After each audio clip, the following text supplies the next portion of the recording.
Hello and welcome to my channel. Today I'm going to show you how to rewire your anxious overthinking brain with these two questions. My name is Suzanne McAllister. I am the founder of this channel and I help anxious overthinking women to stop overthinking so they can have the life and business of their dreams. The inability to notice our feelings leave us at their mercy, says Daniel Goldman, author of the book Emotional Intelligence. Here's a question for you. Do you always know what you need and what you feel at any given moment? Or are you a little like me and most people that you could tell not exactly you could tell exactly what somebody else needs, like your partner and your children, but when it comes to you, you're not so sure. Or you don't even have the time to think about it because all of the overthinking you do and because of the endless to-do lists that never get to point zero, and you look after everybody else in your business and in your private life but yourself. And let me tell you a story. I was at this little get-together yesterday. It was Australia and I had a nice conversation with a woman called Kate. I just met Kate and we talked about what she does and what she would like to do. She was an amazing, clever businesswoman. I have many conversations like this, not only with my coaching clients, but because I'm genuinely interested in people. So Kate talked a lot about her husband and her 17-year-old son that I also met and what this new year will bring. She knew all the needs of her son, all the great things about him and all the challenges he is going to experience at grade 10. He actually goes to the same school my girls went to, so we had a little bit of a shared experience. It was really lovely. So when I asked her what her passion was and what she planned to do now, because they're selling their family business that she looked after for so many years, she looked at me and I could see her eyes were like, she was speechless for a moment. She was literally searching in her mind, thinking like, what was I used to be passionate about? So she thought long and hard, and then she talked about what she studied, and she was super passionate about environmentalism and that she might look at this again, and her mind just started to walk in that direction. And as we talked, the ideas were forming in her mind, and I really saw like how she was lighting up and her energy shifted. It was such a beautiful thing to see.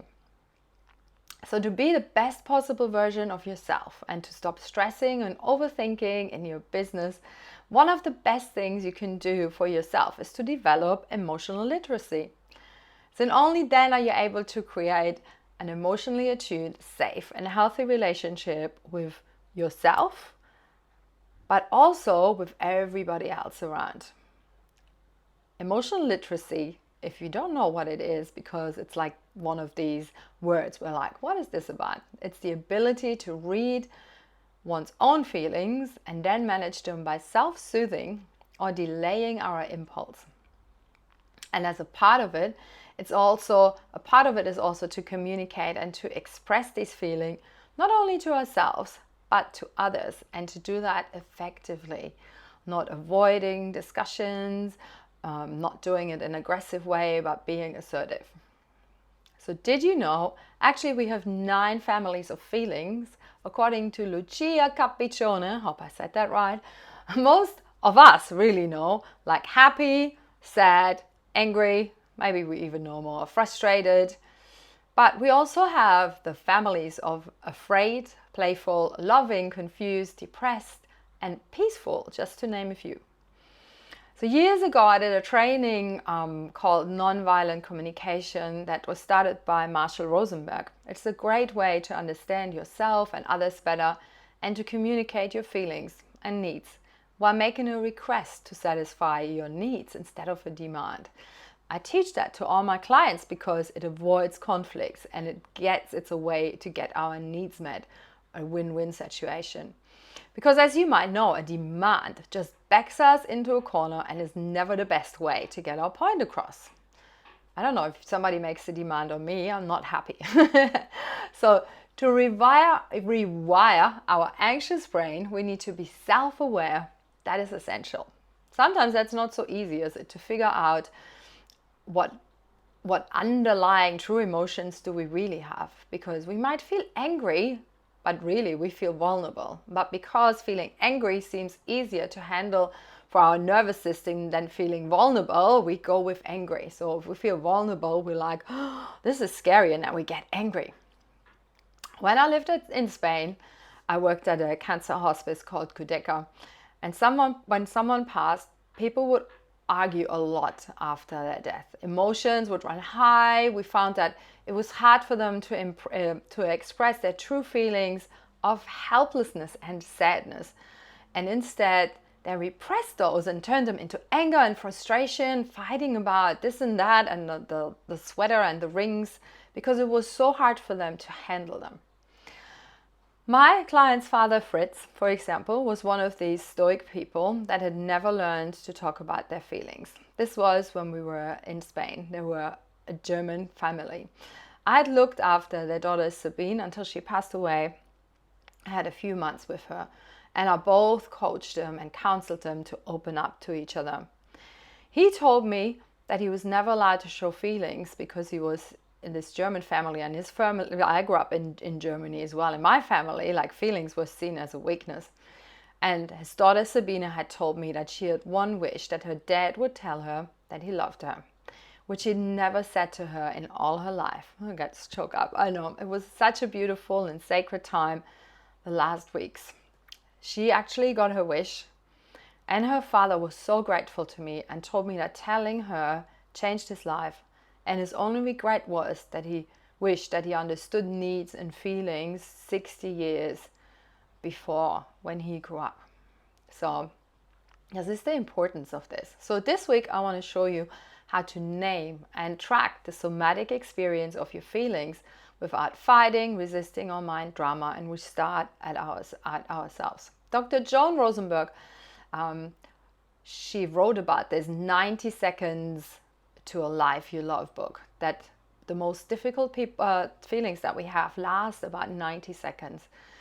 But these feelings often trigger behaviors in us that we love to avoid that feeling and to sit with it. So when we do this, instead of sitting with it, we buffer it with mind chatter, we're running away, stress, or we have a glass of wine, a cookie, or we're snapping at somebody else. So we do everything to avoid these uncomfortable feelings.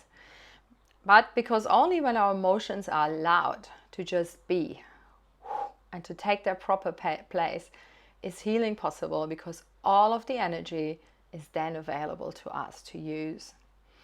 So when we know ourselves, we don't need to defend ourselves anymore. And we can even look at our shadow sides, the things that we try to hide even from ourselves, and just accept them for what they are. We don't need to act on them or do anything about them. We can just witness them and love ourselves instead. So here is what I would like to do today, and give you these 2 questions. There's a little practice to rewire, I can't say that, your anxious brain, and to stop overthinking. So let's practice to witness our emotions with love. So I'm going to so this is a practice now that we're going to do this, and you can always go back and rewind this and stop it and just start at this spot. Yeah. So become still and calm for a few minutes. Find a quiet place and just observe your breathing. Breathe all the way to the deepest part of your lungs, and then empty your lungs completely, but not with force. Notice in your body where you're holding any tension at all, or where the energy is not in flow. With each breath, allow yourself to breathe deeper and let a wave of relaxation and awareness flood your body and mind. And the second step is we connect with the wise, all-knowing part of ourselves. There's a part of you that is connected to all and everyone. We are all made out of the same energy particles, and we are all connected. You're like a hologram. You're part of all and everything. There's a part of you that always was and always will be. And that's a part of everything that always was and always will be. There's an innately wise part of you, your higher self, that has all the answers. The little voice we often ignore comes from that higher self. So keep breathing and connect to that wise part of you for the intent and possibility of it. And from a place of deep listening and connection, ask yourself the question, what are you feeling, my love? Or you can ask, love, what are you feeling? And then you listen for your feeling in your body, the feeling that comes up. And then you name it to yourself. For example, I feel stressed. And then you welcome the feeling. You don't try to change it, you don't judge it, you don't resist it. You just name it and sit with it. And then you notice the sensation in your body as you sit with the feeling.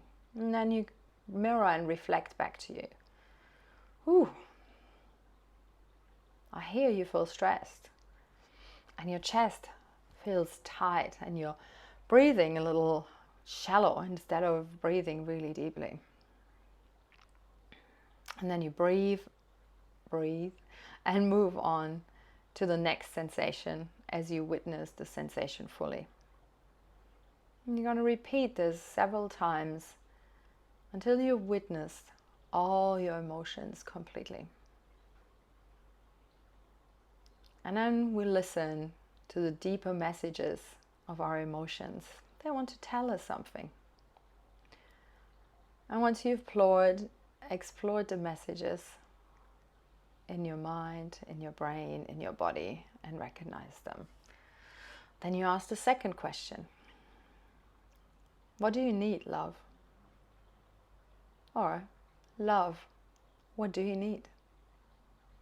Asking yourself, you would ask that to your children, you would ask that to your friends. How often do you ask yourself with that empathy and compassion?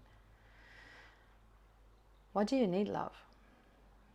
So witness what thoughts and feelings are coming up for you with empathy. It's like a new language that we develop. And then say to yourself, wow, and tune in. I see you're needing some playfulness, or I need some joy and ease. And then if there's something you can do right now to satisfy that need, give it to yourself instead of waiting for others to satisfy the need for you. It's part of the self-parenting that I teach. It's part of the healing our attachment style that I coach people on as well. So let's go on another example. Question 1. What do you feel, love?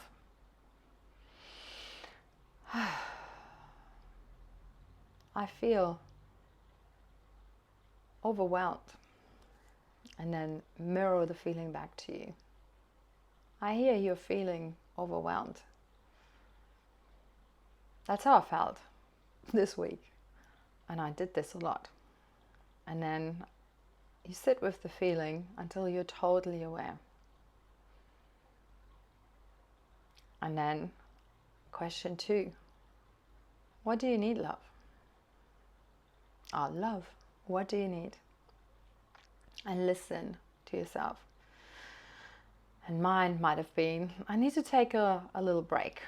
I have a little nap. Just gonna lie down for 5 minutes and then figure out what's the most important thing is in my business that I can do right now that brings the biggest benefit. And then mirror back to you. I hear that you need a break. And then do the most important thing first and go from there. Whew, what a relief. And then I did. Take a break. Did one thing that really mattered. That was good. If you wonder how does this rewire your brain, I can tell you it does. And the proof is in the pudding. This process creates emotional literacy and intelligence for you that will change your life and your business. But it does require consistency and patience on your part.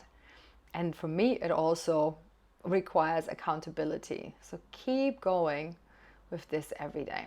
The benefits of this are that you won't have to reach for the cookie, keep going to the fridge or the coffee or the wine, or like the 3 glasses of wine to buffer your feelings. You will give yourself what you need. And I realize in some situation that will be nearly impossible and it will be difficult, but you can always give yourself 10 deep breaths and then make a doable plan to satisfy your true needs, that when you have some time in your schedule. So schedule that in as well. I'd love to know how you go. And get in touch, comment below on how you're going with this tip. And remember that if you're ready to work with me, you can sign up for a free clarity call. The links are down there. Just go on my website, SuzanneMcAllister.com, to get really clear on the next steps to stop overthinking and the mind drama, to take your business and life to the next level. Thank you.